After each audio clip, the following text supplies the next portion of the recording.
All right, friends, welcome back to the channel. Today we are going to talk about New Year planning. It's December. Things are starting to slow down over here in Dare to Grow land. And I've been spending a lot of time looking back at the past year, the things I have created, the things that worked, the things that didn't work, what felt good to me, what was exciting, what I was looking forward to, and the things that I kind of procrastinated on or pushed back week after week. Definitely had some of those this year. And so I like to spend some time looking at my past year, thinking about the things that I wanted to do, that I didn't do, and then make a plan for the year going forward and really planning the entire year, not like the tasks, but what I want to accomplish in the next year. So you may have heard the saying from Bill Gates. I looked it up. He says most people overestimate what they can do in 1 year and underestimate what they can do in 10 years.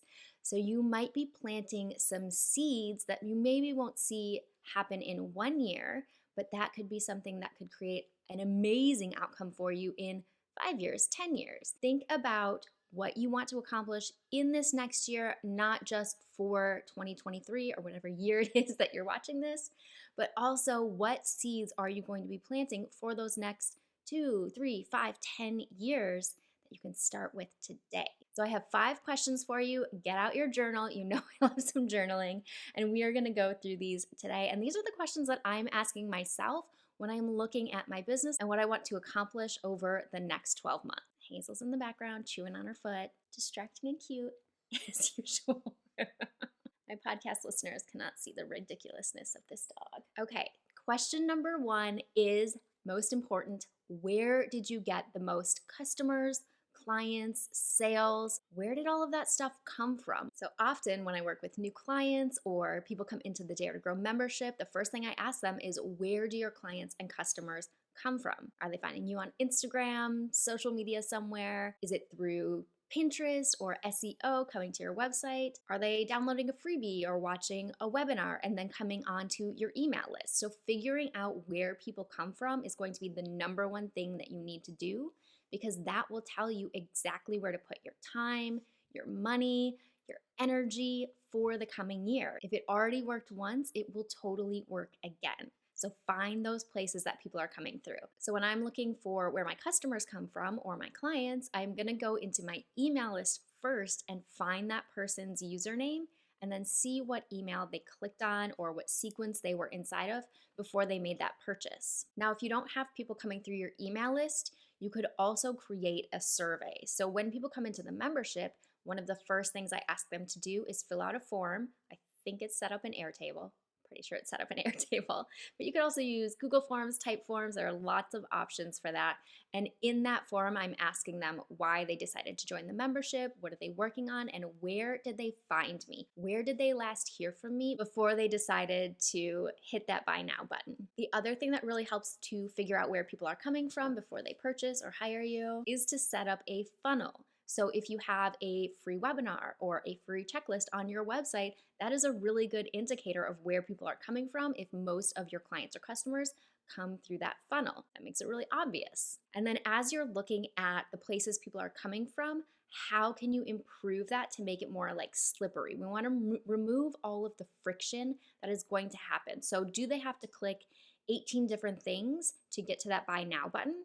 Can you shorten that so they only have to do 3 clicks? It seems really simple, but those are the things that are going to slow people down. The more they have to click, the more they have to read, the different websites that they have to go to. If they can just go into your Instagram bio or in the navigation of your website and click a button to get right into your program or to buy something or hire you for a service, that is going to make that thing that is already working work way better. So number 1, how are people ending up purchasing from you or hiring you? Number 2 is, where are people finding you? So where are all of the cold subscribers coming into your email list? How are people finding you through social media? Is it your Facebook or your Instagram?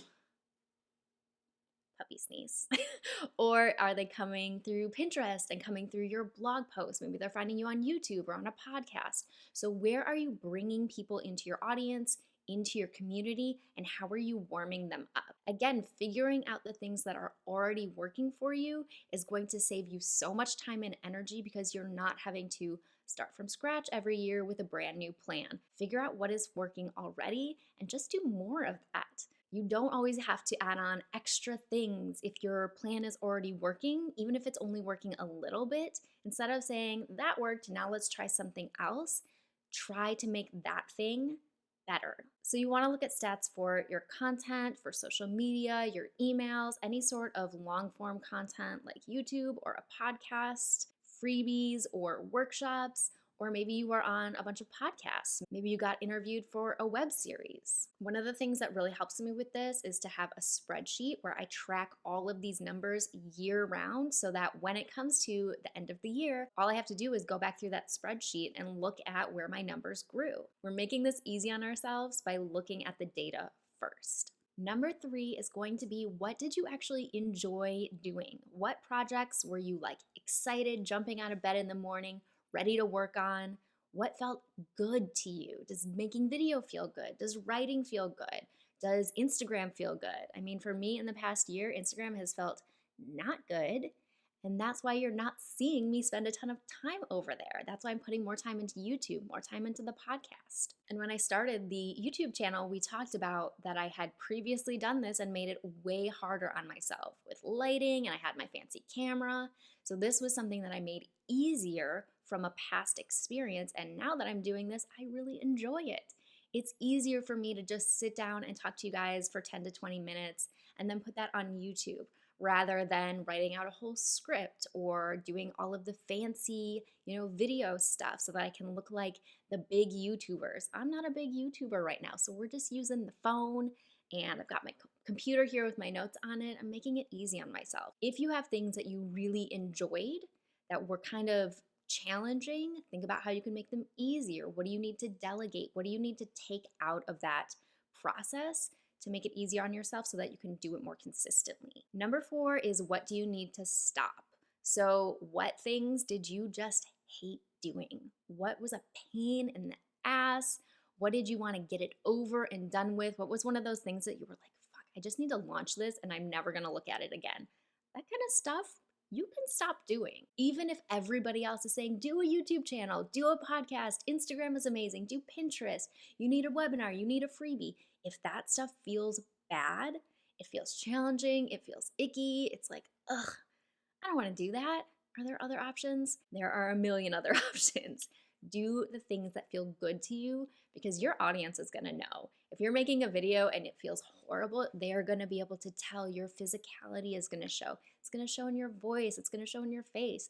They're going to know. So all of the things that you've been doing that felt yucky, tiresome, overwhelming, things that you pushed off, you procrastinated, how can you stop doing those things? Because my guess is they didn't really work if they didn't feel good. And if you did have something that worked amazingly and it sucked in the process, how can you automate it? How can you hand it off to someone else? How can you change what you are doing to make it easier for yourself, or take your hands off of it so that it can still run and do its job, but you don't have to deal with any of that? And along with that, you might look at your expenses and the things that just took too much time or too much money. Maybe you were paying someone to do something and it's like way more expensive than it's actually worth it on the data side, on the back side of it. So also take into account the time, the money, the energy, and whether those things are actually going to be worth putting time into if you didn't really like them. Okay, and then question number 5, what do you really,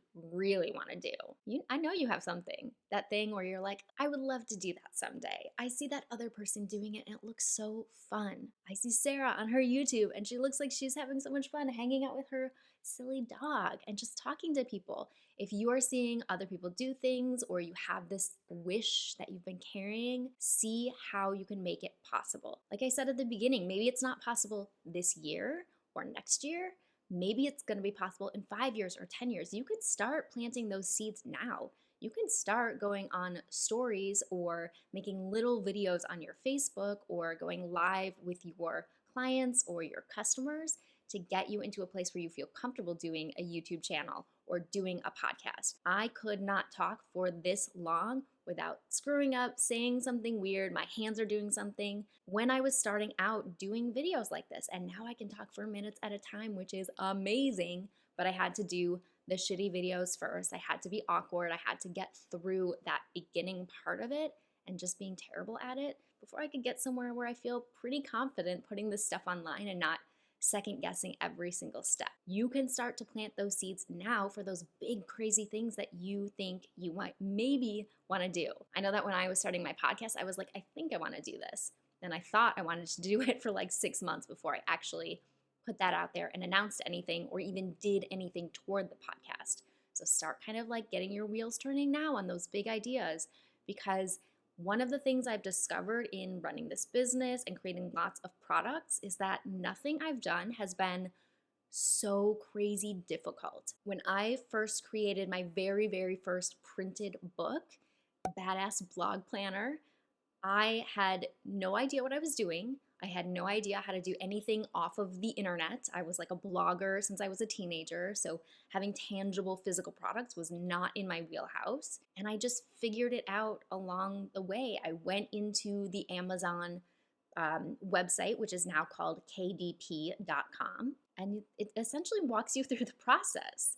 And so the thing that I thought would be such a big barrier, like if I want to have a book, I have to have a publisher, I have to have an agent, I have to go through this process that is so far from what I could figure out on my own. And it turned out that I was totally wrong, and that I could literally make a book in Canva and put it on Amazon and people could buy it and get the physical book. That was crazy to me. I thought it was going to be so much harder than it really was.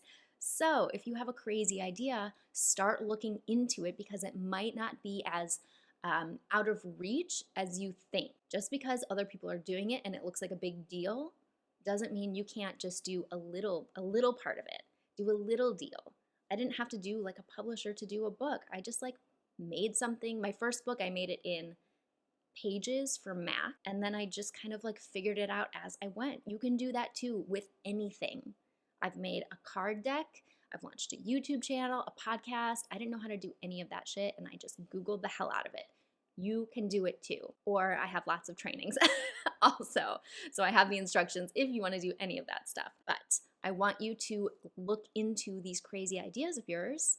Find someone who is already doing it. See if you can schedule a call with them. Send them a question. Lots of people doing these things post question boxes and have ways for you to ask them things. So start asking questions of the people that already did the thing that you want to do, because you can totally do it. You can totally do it. All right, so the 5 questions to go through at the end of the year. Number 1, what is working to generate sales, customers, clients, bring money into your business? That is the number 1 thing. If you want to keep your business going, you need the cash. So how are you getting money into your business? That needs to be your number 1 focus. Question 2, what worked best for growing your audience? And then you want to look at what you felt good about and what felt terrible, not fun, challenging, overwhelming. Ugh, get rid of that stuff. You don't need to do it. Marketing is like a store full of a million options. Even though a whole lot of people are doing Instagram, YouTube, podcasts, whatever you're seeing in your industry, does not mean you have to do that thing too. So look at other industries, look at the way that people are doing other types of businesses, and see how you can adjust your business so that it feels good to you. You made the business, you're the boss, you can change these things. And then lastly, we're gonna dream big, get crazy, have a little wine, smoke a little weed, take out all of the barriers in your brain that are gonna tell you that you can't do it, it's gonna be hard, somebody else already did it, they did it better, you'll never be able to live up to that, you'll never be able to figure that out, you need to do X, Y, and Z. You figure out what is gonna work best for you and start taking baby steps. I'm so excited to see what you guys come up with for 2023. Feel free to leave a comment. Let me know which one of these questions is going to give you the biggest boost in planning your amazing next year. And I will leave some links in the description for all of the stuff that I use and the trainings if you want to do any of these big crazy things that I've talked about. All right, have a great week, and I will talk to you again soon.